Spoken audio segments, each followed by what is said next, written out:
So I'll be honest, I've probably only seen Christopher Reeves in Superman movies.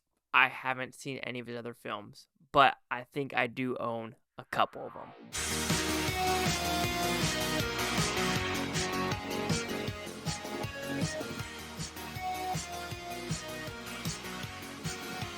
Chase Lee Hockey here with the Blue Futon reviewing Super Slash, or not Slash, it's not a dash, Slash Man, a Christopher Reeve story. So what's about pretty simple premise. This is a documentary about Christopher Reeve, how he was brought up, his family elements, when he got his horrible accident, and what he was trying to do after with stem cell research and trying to get with all other people in his situation, people with disabilities, and some of the issues and the pros and cons that occurred with that. So, did I like this story? I thought it was a well thought out movie that gave some good light to what occurred in his life.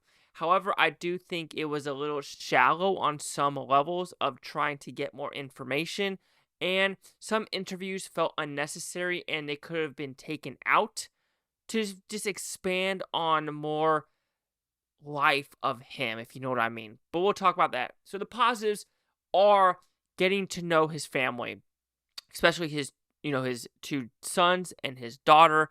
Getting to know them really shined in this movie. Getting to know his first quote-unquote wife, even though they were never married. I found that very fascinating to get to know how they lived and what they were doing in the 70s, 80s, 90s in London, etc. I liked knowing what he did after his incident, because I did not know that he directed an HBO movie with Glenn Close and Whoopi Goldberg, and I thought that was fascinating to get them involved, because we did get it. Some interviews were from Susan Sarandon, was from Whoopi Goldberg, Jeff Daniels, like I said, Glenn Close, the producer of the original Superman, his family and friends, and then John Kerry. And I think the John Kerry one was just out of left field, maybe because it's produced by CNN Films. Maybe that's why they added him in there. And people be like, oh no, because he was at the DNC and he, was saying that, even though that, yeah, sure, he spoke there. But then when I looked at John Kerry and what he's done, he's more environment. Yes, they talk about how Christopher Reeve was for the environment and stuff like that, but that's not the point of this film. The point of his film is, trying to get better and trying to help the paraplegics or the wheelchair-bound folks, because there is something in this movie about the third act about him trying to do the stem cell research and trying to walk, and how it was a negative effect because people were saying it was inhumane or wrong of him to say there was people wrong with the wheelchair people. And you're just it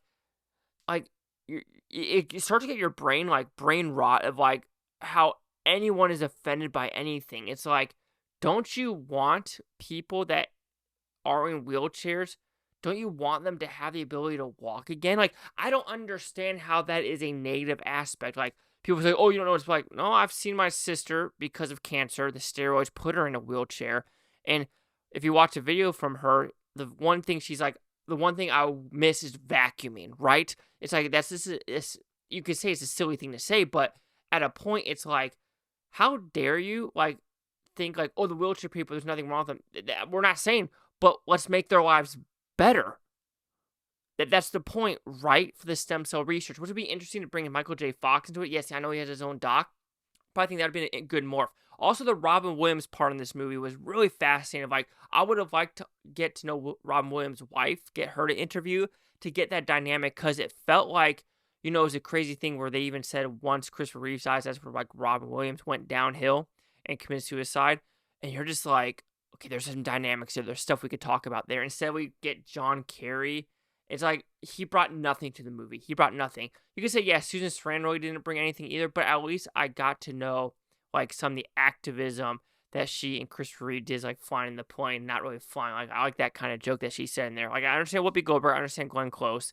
It's kind of interesting, too, where you get these, polar opposite people, where Whoopi Goldberg's like, oh, he was all about bringing nice to the world, but then on The View, she's really mean and evil. So you're just like, okay, can we just have one side of the story? I feel like at least Susan Sarandon, you get to know her, and she says her mind, and she is literally who she says she is. Whoopi Goldberg, I don't think so. But no. So some of the interviews, it felt out of place. And like I said, there were just some things, as well as I would want to know people that are in the wheelchair that are stuck in the wheelchair, that are paraplegic, that are paralyzed, and then what Christopher Reeve's done for them, and like, what the impact they've done for him. But they really don't do that. They went to more of the famous people route, right? Now, I was a little bit disappointed in that. Also, we got to know some of the backstory. I do think like the Jeff Daniels one, even though they went to Juilliard together, that was a fascinating one. I think like he probably brought the best levels to this of how Christopher Reeves was when he was younger in his 20s and things like that, about how William Hurt. It's like some people take this shit way too seriously, like William Hurt did, and also good interviews of like how Christopher Reeve wasn't scared to be like Marlon Brando was just phoning it in for Superman. He's like, nah, that was bullshit, because he took his $2 million and ran, and he took no, like, he didn't care about the movie. He just had no passion in the project, which you could see that he didn't have passion in the project in Superman 4, because he was doing that sequel-itis he wanted to say and wanted to do something different, but I guess it never really took off. But still, I really dug when we talked to the family, when we got to know his lifestyle, when we got to know his dad, and like knowing that information about his past. I was so fascinated with that, but it was like so service level and cookie cutter. I was like, yes, I understand his dad like was disappointed when he got Superman, but I and they even said his family style back in the day was fucked up, and you're just like, oh, yes, I know that, but I want to know what shaped Christopher Reeve to be who he was, and we got some good, sound bites of him saying what he thought a hero was when he was playing Superman and when now he's wheelchair bound and things like that. So I want to say it's mixed messaging, but it started off so strong. Like the first 30 minutes, the first 40 minutes, I was like, this is a 100% movie. This is a top 10 tier. This is top 10 tier, top 10 tier. But then we started going into the whole, John Kerry and just some elements where I'm just like, what does this actually portray? Because like, then the whole Diane or Adina part, or Dana, I'm saying her name completely wrong, slap in the face for me, but the whole lung cancer thing, that just kind of like, boom, out of nowhere, and it drops off, and we talk about how the youngest son, he's like, one day he lost everyone, his grandmother, his mom, his dad, in an 18-month period, and it just like, it throws at you, and you're just like, shit, and then it disappears, and you're just like, we need to focus on that. We need to focus on Christopher Reeve's family, not the famous people surrounding Christopher Reeves. And I think that's where this got sucked into, saying like, we got to bring some famous people and famous people. So overall, Super Slash Man, Christopher Reeve's story, I learned things I didn't think I was going to learn. So that's a positive. I had some good chuckles in this movie. I learned something new. 100%. I really dug that. However, some things were in there, it felt like contractually of like CNN produced it, so they want to put something political in there, which you could say that he was political beforehand. You like I said with Susan Sarandon, but why bring John Kerry? Like all John Kerry is about is the climate, and nothing in this movie really talked about Christopher Reeve and the climate except like a 10-second snippet.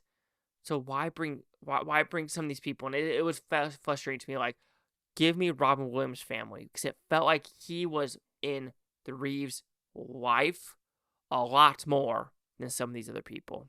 So Super Slash Man, a Christopher Reeve story, will receive a 4 out of 5 with Futons, which equals at 80%. So let's see the critics' news scores gave this one.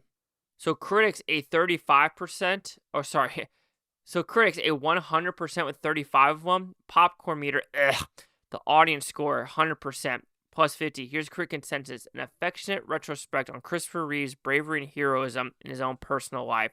Super Slash Man takes it to the skies, an inspirational uplift.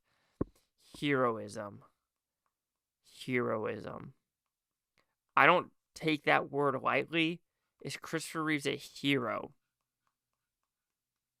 I don't know.